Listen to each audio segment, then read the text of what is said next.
Hi, this is Shilpa here, the author of HomeoQuest, and welcome to this video. In this video, what I'm going to do is give you a quick overview of the different sections and the different functionalities of the HomeoQuest Premium software.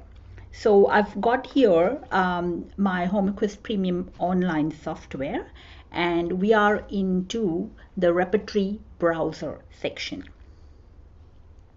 So remember, the Repertory Browser section will be seen on all laptops and desktops, but it will not be seen in smaller screens and devices like your mobiles or your, some small tablets.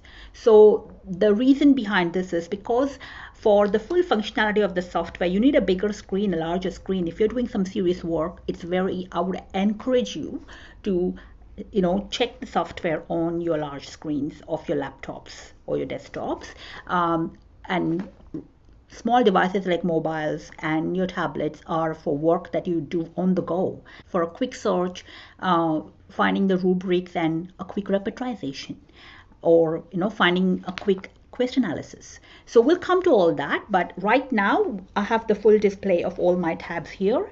Now here we are right now in the Repertory Browser. You have the Repertory Search, you have the Materia Medica browser, you have the Quest, which is a unique feature you'll not find any other software. You have remedy analysis, and then you have patient data. Okay, and then of course you have the My Library, where you see all the different books that you have, and the Materia Medica that you have chosen to take into your HomeoQuest software. All right. So I'm on the opening screen of my Repertory Browser here, and this is the place where you'll see all the list of the repertories that you have in your software. All right, so these are the different repertories that I have right now, and I'm now within the Ken's repertory. Now when you choose a repertory from this particular list, you'll see all the different sections in that repertory here. Right, now when you click on any section, you'll see all the rubrics for that particular chosen section in this column here.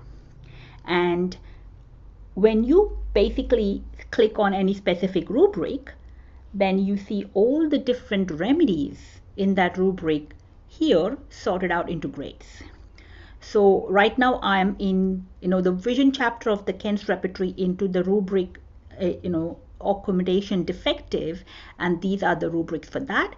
Now if you click on any rubric, you double click on any rubric, the repertorization starts right away at the bottom here, right? So you can choose different chapters, you can choose different sections within that repertory. You can click on a rubric that you find is interesting, you double click on it, and the repertorization gets sorted here. So it's as simple as that. You can choose whatever you like by just clicking a few buttons, right? Now you can also search for a specific word in a specific section. So we have something called the sectional search here. So say for example, I'm looking at something in Ken's repertory. Say I'm looking into the mind section, and I'm looking for, say, my patient has silent grief, and so I put it in the sectional search with a space in between, and I say search, and what happens is I have three results with silent grief. The first one is anger, after with silent grief. Then you can press on the next button to find the next rubric with silent grief, the rubric with silent grief, and then you have the third one, which is love with silent grief. So these are the different results just within the Ken's repertory, just within the mind section. That's what you can do. If you think a particular rubric is interesting here, again you double click, and the repertorization continues to happen at the bottom here and continues to get sorted out, and as you go on adding new rubrics. All right, so now remember, your repertorization table is always present at the bottom of your screen. And say now we have three interesting rubrics here, and you see natremur is something that is interesting, and you want to read more about natremur. You can click on the remedy name, and what happens is you jump onto the Materia Medica of that particular remedy.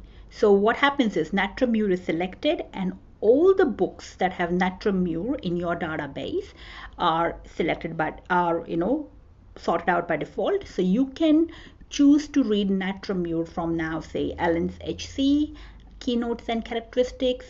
You can choose to read it from Bonninghausen's characteristic. It will open the chapter of natramur in Bonninghausen, in Clarkey, and so on. So that's the idea. You want to be able to jump onto different sections, different tabs, and if you go back to your repertory, the repertorization wherever you left it, the repertory browser remains intact. Right? Now, another important thing is, we can also go on and choose more rubrics. You can select, as I've mentioned before, different repertories, different sections, different rubrics, and you can continue to analyze and keep on adding rubrics as you. There are unlimited number of rubrics you can add. You don't want to do that practically, but I'm just, there are no limitations. You can have unlimited different types of sheets, repertorization sheets. This is sheet 1. You can choose different sheets. We'll come to that in more detail as you go into the repertory browser. We have an independent video on the repertory browser itself. So we'll continue to, this is just an overview here, right? So the whole idea is that you can basically perform all those different tasks that you require for your patient in front of you. It's a very quick, user-friendly tool. You can perform 10 different tasks in minutes that you would generally take 10x more time in most other softwares, or even when you do paper repertorization, it's like 100x more time. So now let's look at the searches. Now, one of the important search engines we have is the repertory search. Now remember, the repertory search is a global search. And what that means is you are not restricted to just one section or one chapter in a specific repertory. You can perform a search through all the repertories in your database together at the same time. So why do you want to do this? The reason is, this is what I use by default. So practically, having done tens of thousands of cases, and in the last 2-3 decades, what I've realized is repertory search will give you, the possibilities of finding a rubric, and you will never ever miss out on a rubric, because you see, a symptom is not restricted to one chapter in our repertories, nor is it restricted to one repertory. So you want to be able to perform a search through all repertories in your database, because it could be spread across different repertories and different sections. I'll give you an example. Say you have a rubric. Now we took grief before, we took grief silent, right? Let's see grief silent, and this time I'm going to perform it through all, so there are some options here, and I'm going to perform it through all the old texts, right? And what I'm going to do is, I've just added grief space silent, and I'm going to say search. Now what happens is you get grief silent from all different repertories possible. You get it from Ken's repertory in the mind section, you get it in Fatak's repertory, you get it from mine in the nerves repertory, but look at that, it is also present in the generals, aggravation and ameliorations in Lippe's repertory, which we never thought of. It is present in the modalities, aggravations, ameliorations in the Bonninghausen's repertory, which we would have missed out on. So you see, this is very important, because you assume it's from the mind, but it can be present in other repertories in other sections. I'll give you another example here. Say we have this patient also has headache with nausea. Okay, now you assume that the rubrics will come from just head and just say a stomach or similar chapter, right? Let's look at what we get. So look at that. Head with nausea, head pain or head issues with nausea, you find it in a head, in nerves, in vertigo, in Kens. Did you really realize that? Then you have nausea within the stomach chapters of the Kens, which is fine, we assume that. But look at that. Fever chapter again in Boriki. What else? You have a supplementary section in Boger's where you have nausea felt in the head. Then you have, Lots of rubrics from inner head in the nares. Nose. Did you ever really think, catarrh stopped with nausea and headache? Then you have the hiccups and belching and nausea and vomiting chapter. It's a separate chapter in nares repertory, and you find it in the headache section there. What else? Nausea, drunk feeling as if in, headache section, in the nausea and vomiting section. Where else? Stomach section of the nares repertory, fever sections of the nares repertory.